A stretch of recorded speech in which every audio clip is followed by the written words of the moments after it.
Welcome to Road to Billions podcast, the mentality of an entrepreneur. With your host, Moise Bertrand. Hey, what's up, everybody? It is your host, Moise Bertrand, the Road to Billions podcast. You guys, I haven't dropped the podcast episode in a minute, but when I come on here, I try to give you guys gems.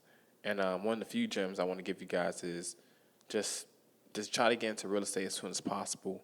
Whether you're an investor, whether you're just a third party business owner, and what I mean by that is if you become an appraisal, if you become an inspector, if you become a general contractor, if you become a lender, if you become a realtor, if you become a notary, if you become a title closing agent, if you become all these things that necessarily doesn't have to be, an investor, you'll be good to go for real estate.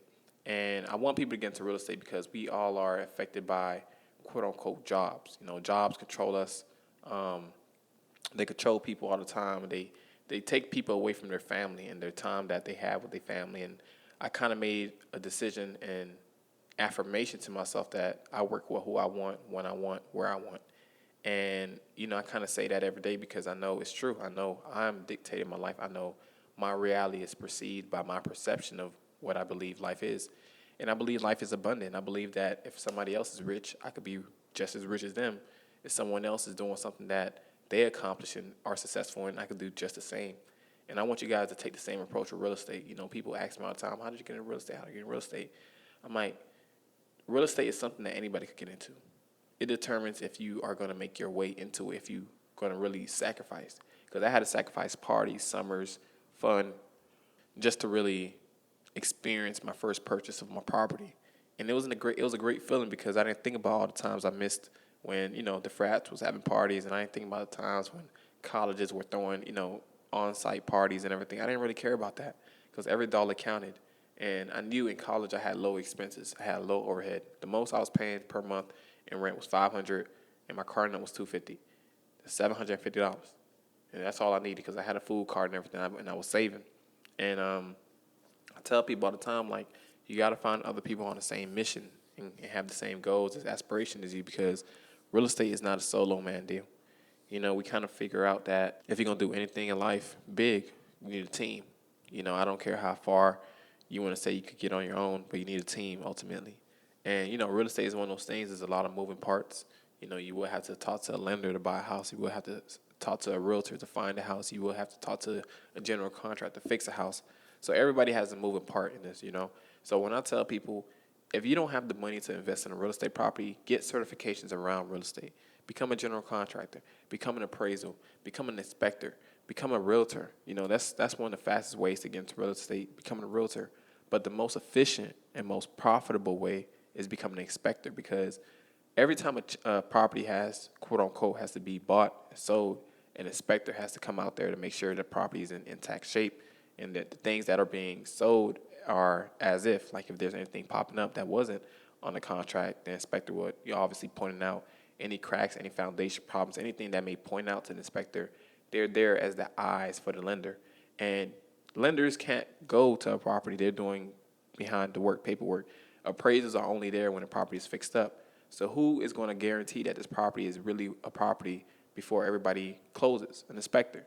Who's going to check if the property has any issues? An inspector. So yes, you could bring a general contractor out there to come see what's wrong with the property, but they're not certified to look for certain things. Although they may be working with all these things, their certification is just only on general contractor. They know how to build, repair things. But obviously, an inspector is who is going to be speaking to the lender directly and give an inspection report. Now, what I tell you guys all the time, try to get to the money the fastest way possible. Don't follow what everybody else is doing. Everybody's becoming a realtor. That's cool, but you still have to be a salesman. If you're not a salesman, if you're not really trying to present yourself too much in front of people, if you're not really comfortable with just doing like selling houses and going to showings and waiting months before you get a check, okay, cool, become an inspector, because you will always have a gig to go to. You will always have a job and house to go inspect, and then a lender or company that's paying you will pay you. And then obviously you can start your own business. Appraisals as well.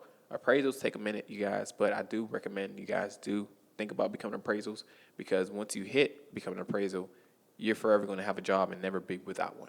Appraisals are before and after a house is bought, and as well as needing to be around the whole country. They're very efficient. They do as many as hours as they want to complete gigs and stuff, and ultimately run it up. They could do 4 houses a day and probably get paid like $300-$400 per house. This is real. This is real. We pay appraisers like $900, so they might get that whole $900 by themselves. I don't ever know, but essentially, like, there's different ways to get into real estate, you guys, without technically being an investor. Become a handyman. Learn to trade. Learn how to, like I said, get into the room with investors. I know so many people were thinking about becoming notaries. Do that, because I had to pay a notary $100 last minute, and if I didn't pay them, we weren't be able to close. And this was a remote notary, meaning they travel, they move around, they drive to you, and then they come to you, they do all the paperwork.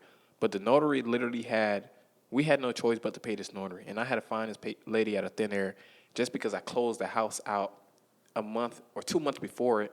And my homeboy Marvin, shout out to Marvin, he gave me the notary because they came to him. And he was like, hey, I got this lady. I was like, bet. Thank you, because I have to close in an hour, and I don't have nobody to close. You feel me? So the notary made a quick 100, and she was the only person. She could have charged me $500 if she wanted to, because that was a last-minute thing. And also, we literally was needing her. So if she wanted to charge us $500, I'm not going to say do that, because that's not ethical, quote unquote. But hey, value is valuable at the time. Like, she had a lot of value and in demand. She just didn't know, because I didn't make it seem like I was like, hey, listen, we closing in a few hours. I just want to see if you were able to close, because, this other notary didn't hit me back. I didn't have another notary. And she was like, how soon do you need it done? I was like, listen, if you're able to let me know how quickly you're able to get here, I'll just tell the other notary it's okay, and we'll just take you for the job. She was like, perfect. I can get there in the next 2 hours. I'm like, bet. Bet. Let's get it. Because I was really going to go into a whole desperation mode, but I didn't really give her that vibe. I just told her, hey, listen, we need it done. And I'm not trying to wait another day, quote unquote, even though I didn't have no other option. But she was able to still provide that service. And that's $100, that could have took her a long way. That probably, I could have been her only client for that day. And I still made her like gold, $100 a day, $250 a day, $100K a year. You get me? So what I'm saying is, guys, you guys can make anything dealing with real estate profitable. You guys could be a photographer for real estate. You guys could be, like I said, a realtor. You guys could even be like a property manager for real estate, because I manage property now as well. I don't really like managing property. I'm going to keep it a buck, because it's a headache. Tenants are always calling, and, I manage one property. All the other properties are pretty much properties that we have and that I have. And it's kind of tiring when someone has to call you because you're the first person of contact. Usually I kind of dish that work off to somebody else. But essentially, I try to give everybody, like, the benefit of the doubt, because not all tenants going to give you a headache. So if you're okay with just dealing with people calling you constantly and stuff, texting you, then property manager could be something for you. But if you don't really like talking to people, I'm not really someone who likes doing that. I'm just doing it because it was a friend of mine. And obviously, I just do it just because I just want somebody I just want to get the experience on both ends of the investing and management side, because I already have property, so I already know how to be a management. But, I try to get different scenarios and experiences on my belt, property manager here in Georgia, property manager here in Florida, real estate here in Florida, just knowing how to, learn more things about real estate. So I'm constantly learning, because I had to learn about how to do certain things for Georgia that didn't pertain to Florida. So it's all different ways to get into real estate, you guys. Don't let nobody who is too far up in life or too successful make you feel like it's too out of your reach. Because, like I said, you can start off with your own first house with a FHA 3.5% down, or you could just work your way up and just try to buy your first investment property. Because I don't want you guys wasting your FHA on a house that anybody could just buy. I want you guys to really use that for a house that you really want, and also be able to use that house for a house that is going to be profitable for you. And I'm not talking about making you money. I'm talking about equity-wise. You could build equity into it. It has a good valuation that's going to start coming into it in the next few years. So that's an investment within itself. And they could use that property to move out and to get another property. So you just want to make sure that property is worth your time, the area, the neighborhood, the house is in intact shape. But like I said, you got to go right back and go to everybody I mentioned, inspector, appraisals, lenders. So like I said, if you have a part-time job, or if you have a full-time job right now, consider getting into real estate through the back door. Coming through being an inspector, and then you can start working your way into being an investor if your funds or capital isn't where you're at. Even your credit score, you could just still get into real estate by using your credit if you don't have much money, because Your credit is an access to wealth. If you have a great credit score, get a business account, get a business LLC, and go apply for a business credit card, and then you're going to cash advance that money. Cash advance that money off the credit card using any type of invoicing, payments, Stripe, Square, and then you're going to use that money to go ahead and put down on the house. Cash advance the whole damn thing because at this point you're already going into debt for the business, but it doesn't appear on your personal credit. So if you're buying a house for $20,000, you have a $20,000 credit card limit.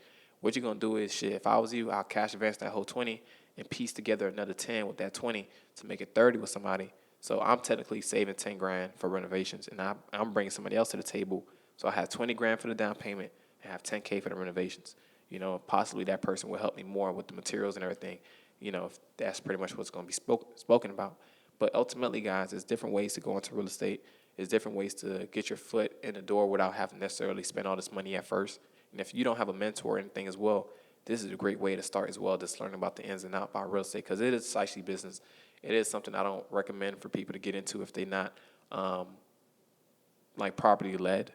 If you're not properly directed, if you're not properly mentored, because I had a mentor who taught me, and I'm mentoring other people about the do's and don'ts. Like, don't do this, don't do that. I just told you don't do that. I just told you do this. You get me? So you need people to really reinforce things in your life.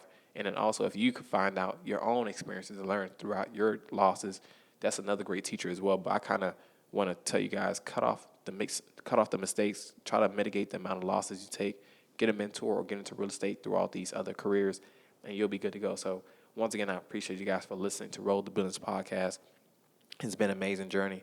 For everybody who's been checking in on me, man, saying, when are you going to drop some more episodes, man? You drop in one, and then you go and ghost. Honestly, you guys, I'm at a point in my life where I just really want to focus on reality, and I just really want to focus on being successful and creating that aura and reality around me, and just making everything that I dream about become, my reality.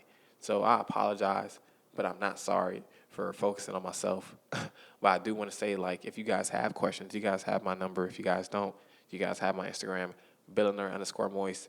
And then just, shoot me a DM, man. It ain't like I'm not going to text you back. You feel me? I'm here. I'm a normal person. So once again, I appreciate for all my listeners, all my active listeners, all my old listeners. Keep chasing your dream, man, and keep sharing this podcast with others. Once again, it's been an amazing journey. You guys take care.